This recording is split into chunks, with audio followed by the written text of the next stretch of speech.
নজর রাখবো এই মুহূর্তে বাংলাদেশের খবরে।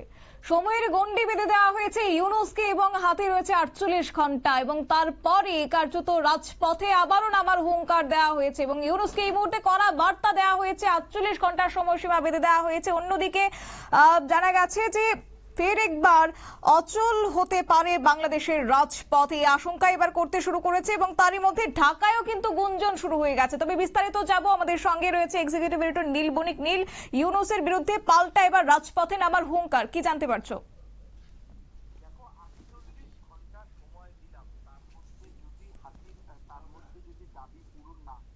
তাহলে হাসিনার মতোই অবস্থা হবে ইউনূসের। মশাল হাতে ফের পথে নামবে বাংলাদেশের জনতা। শেখ হাসিনা প্রধানমন্ত্রীর পদ থেকে ইস্তফা দেওয়ার পরই অন্তর্বর্তী সরকারের উপদেষ্টা হয়েছিলেন ইউনূস, আর তারপর থেকেই একের পর এক নতুন নিয়ম চালু করছেন বাংলাদেশের তত্ত্বাবধায়ক সরকারের এই প্রধান উপদেষ্টা। বাংলাদেশের নতুন সরকারের নিয়ম অনুযায়ী এবার থেকে রেস্তোরাঁয় খাবার খেতে গেলে বিলের উপর অতিরিক্ত 15% ভ্যাট দিতে হবে এবং সেই ভ্যাট দেওয়াতেই কারোর হাতে মশাল আর কারোর হাতে লাঠি ভাঙচুর করা হচ্ছিল সরকারি দপ্তর। গত এই পরিস্থিতিতে দেখেছে বাংলাদেশ, কিন্তু 48 ঘন্টা সময়সীমা দেওয়া হয়েছে নতুন করে। এই যে 15 থেকে 18% যে ভ্যাট, সেই ভ্যাট যদি প্রত্যাহার না করা হয় তাহলে কিন্তু আমজনতা রোষের মুখে পড়বে, এমনটাই কিন্তু সেখানকার হোটেল ব্যবসায়ীরা তারা কিন্তু একটা হুমকি দিয়েছে। যেটা বলা হচ্ছে যে বিলের উপর অতিরিক্ত 15% ভ্যাট দিতে হবে, আর এই ভ্যাট আগে যেটা হাসিনার আমলে ছিল 5%, সেই ভ্যাট বাড়িয়ে 15% করা হলো। বিস্কুট, আচার, ম্যাট্রেস, টিস্যু পেপার 15% করে ভ্যাট বসানো হবে। এছাড়া ড্রাইভিং লাইসেন্স তৈরির ক্ষেত্রেও 15% ভ্যাট দিতে হবে। এরপরই ক্ষোভে ফেটে পড়ে জনতা। তাদের দাবি নাগালের বাইরে চলে গিয়েছে দ্রব্যমূল্য, বিভিন্ন অত্যাবশ্যকীয় ভোগ্যপণ্যের দাম আকাশ ছোঁয়া। এর মধ্যেই বিভিন্ন জিনিসপত্রের উপর কর বাড়িয়েছে ইউনূস সরকার। দাম বেড়েছে রান্নার গ্যাসের, শিল্পক্ষেত্রে গ্যাসের দাম 2.5 গুণ বাড়ানোর প্রস্তাব দিয়েছে ইউনূস সরকার। আর এসবের মধ্যেই তীব্র প্রতিবাদে রাস্তায় নেমেছে বাংলাদেশের জনগণ। তারা হুমকি দিয়েছে সরকারকে উৎখাত করার। বেঁধে দেওয়া হচ্ছে 48 ঘন্টা সময়সীমা। এর মধ্যে গ্যাস সহ অন্যান্য জিনিসের উপর আরোপ করা যে কর কমানো না হলে ছাত্র জনতাকে নিয়ে সরকারের বিরুদ্ধে তীব্র আন্দোলনের ডাক দিয়েছে বাংলাদেশ জাগ্রত জনতা নামে একটি সংগঠন।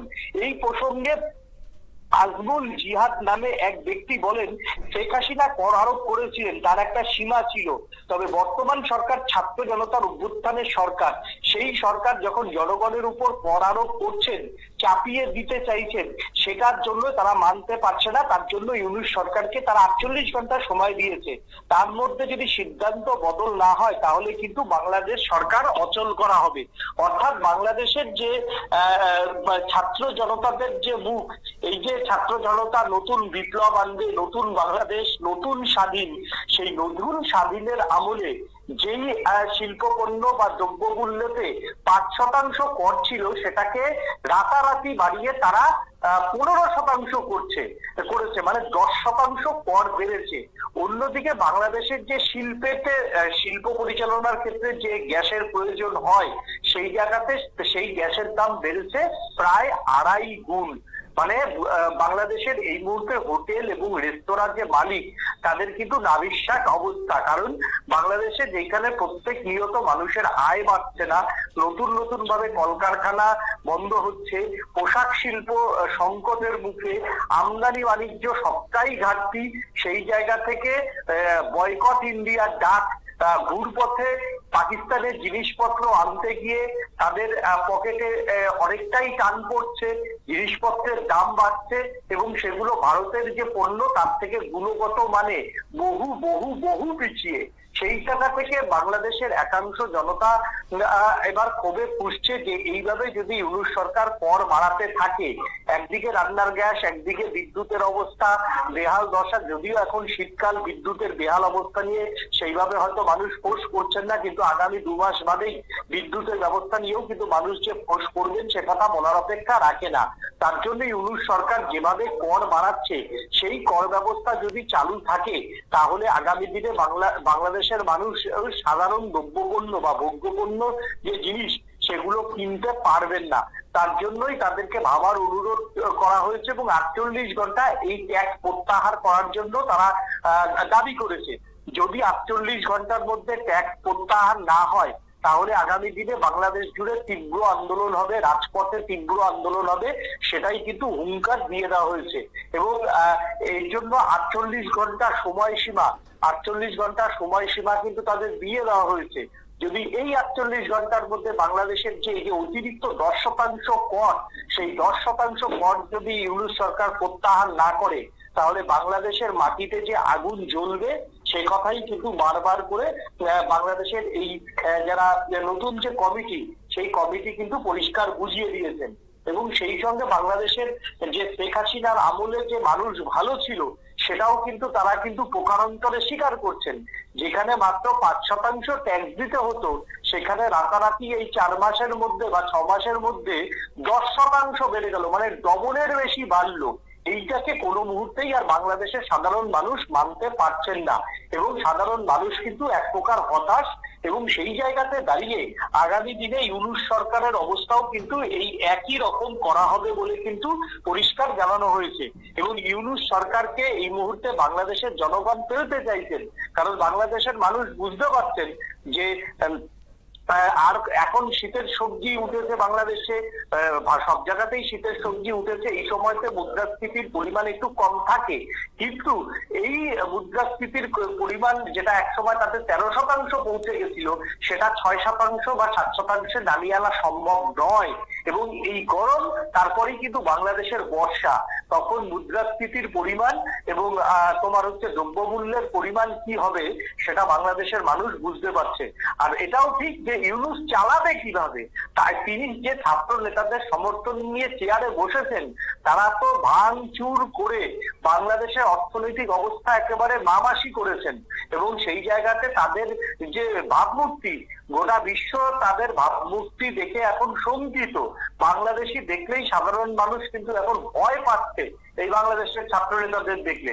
সেই জায়গাতে দাঁড়িয়ে তারা বাংলাদেশে নতুন করে যে ইনভেস্টমেন্ট, সেই ইনভেস্টমেন্ট বাংলাদেশে যে আসবে না সেটা বিচক্ষণ ইউনূস। এবং ইউনূস একজন সত্যিই অর্থনীতির পণ্ডিত মানুষ, তিনি বুঝতে পারছেন যে অর্থনীতি সার্ভাইভ যদি তাকে করতে হয় তাহলে দেশের মানুষের এই উপরে বর্ধিত হারে যে কর বৃদ্ধি ছাড়া কিন্তু কোনো উপায় থাকবে না।